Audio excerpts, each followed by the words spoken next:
Kaça vergili? Boğsa bana ettiğine mi yaptık Allah'ta? Ben köçürünge de bayağı. Ağzı açık.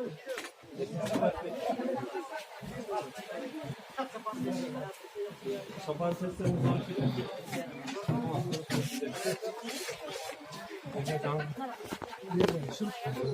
Mana Bravo da.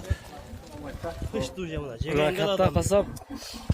Vuru atar. Mana yağı mana. Yeni cihazinde kimisin? Vay. Kanın Köp çöpleri çıkale kaldı.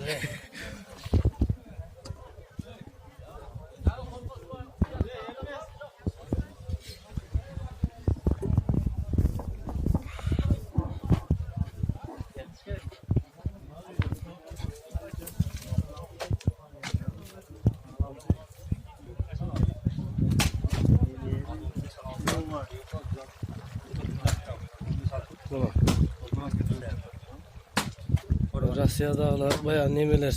Seydalakalar zakaz bir etti. Seyidalaka mana kıran endi.